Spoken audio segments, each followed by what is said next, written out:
So when we put an acknowledgement of debt and we follow that with or along with a settlement, an order for a settlement, that right there would be the estoppel and give us time to put in and prepare the paperwork for what is needed to do the settlement. And how we're going to do the settlement. Well, I've gone through this before, but I'll do it again. So if we drew a circle, say in the middle of a paper, about a 6-inch circle, we drew a line right down, vertical line right down the center of it, split it in half. And on the left side is really the public side, the minus side, where the liability is. And on the right side is the asset side, or the private side. Now, I would draw a line, a horizontal line at the bottom of the circle, straight across. And now what you have is the traditional upside-down T account, which is nothing more than a ledger under accounting, where you have assets on the right and you have liabilities on the left. So all those people that are going into the DTC are going to be falling into a potential trap. So when they go into the DTC and they go in answering questions, they are not asking questions as king, because a king always asks questions. So it's ask king questions as king. So the one who asks the question is the king. And they're asking the questions whether or not you know what you're doing in there, and you're not going in as the king asking questions. They're asking the questions, and they're the king, and you're the debtor. And those people that are successful to get in there think they're going to be getting access to their accounts. And here's where the big benefit comes in. And if you fall into the trap by taking the benefit, you never even got out, and you got yourself in a bigger mess than what you got into, because you are just nothing more than a better paid slave. Because they're going to give to you all the treasury securities, the treasury bills, the T-bills, and maybe even the gold certificates or whatever's in that account. They're going to give it all to you. And at that moment, what you do with it is going to determine whether or not you're going to be succeeding in completing what you thought you were starting out doing, or whether you're going to never get out and you're going to increase the debt even farther, and they're going to love you for it. Because if you take those certificates, those T-bills, and you spend them like money, like they hope you will, you're going to take the benefit, which is the debt, and you're going to spend it back into the debt system and thinking that you've got access to your account, and you didn't. So all those debt titles on the left side, we're going to draw inside that left side, we're going to draw another smaller circle, and we're going to put a capital T in there, and capital T stands for titles. And at the foot of that T, we're going to put a small d. The D stands for debt. So it's the titles to the debt on the left side. We're going to do another circle on the right side. We're going to put a capital T in there also. Now that's the titles.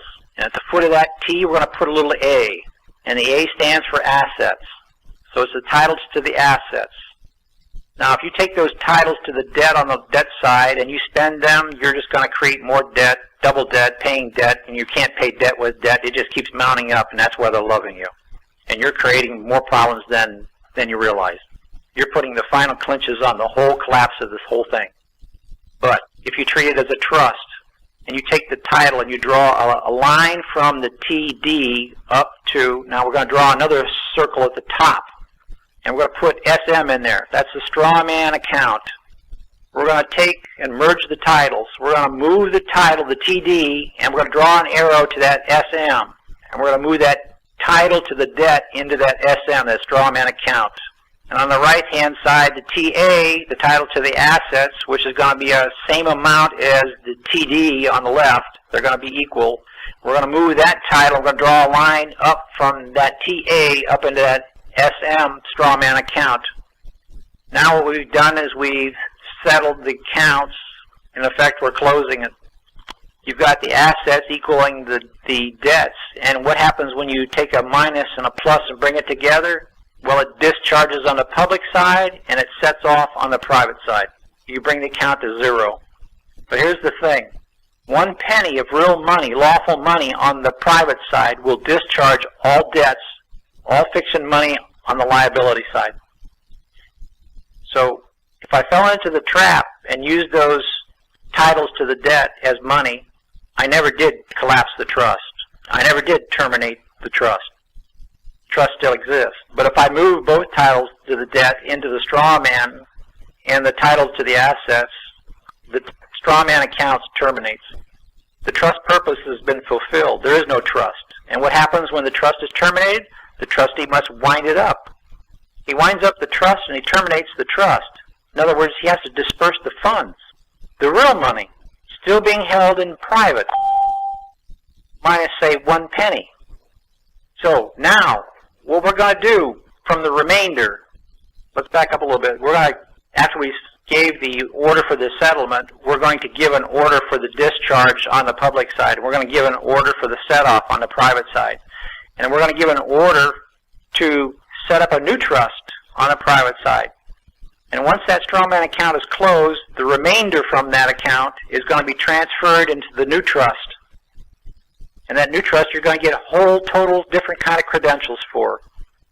The strawman account with his capital names, with all the accounts associated with him, are eliminated. They're gone. They're terminated. Period.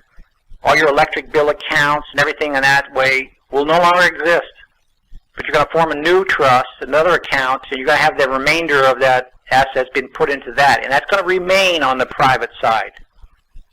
Then you're going to come back over and you're going to order a new trust to be set up on the public side, an LLC, say, for example.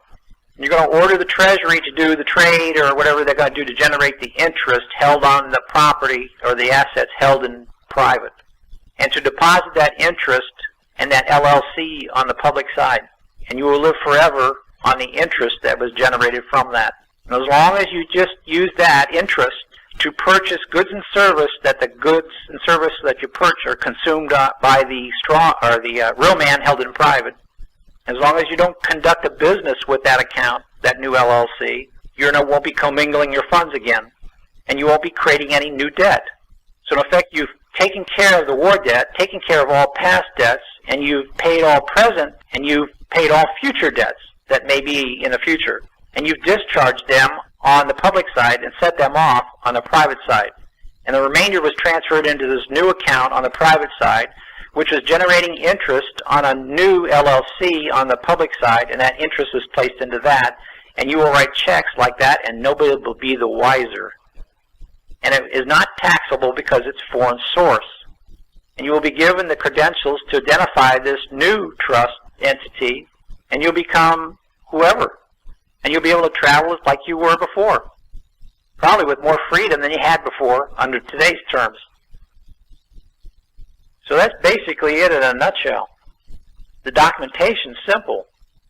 As long as we do due process and notify all parties, and they will never answer back, because they never have.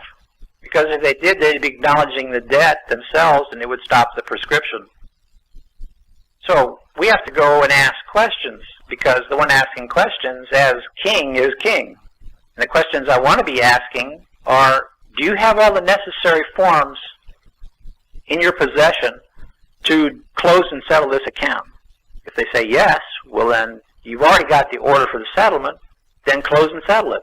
If they say no, then I would give them an order to give me the forms that I need to complete the information so you can close and settle the accounts.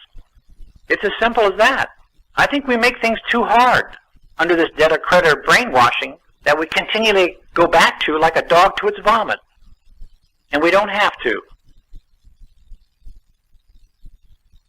So that also explains the reasons why some of these 1099 OIDs that were withholding, they put on the withholding there and taxed it back to the principal. And as soon as they got it back to the principal, the IRS seized the funds or locked up the account. Because the account, the IRS accountants couldn't give the disbursement to the beneficiaries who were debtors, because as soon as the assets were transferred to them, the creditors would jump all on them. So what they had to do is they had to seize the assets and apply it to the debt. And that's why you didn't get any funds.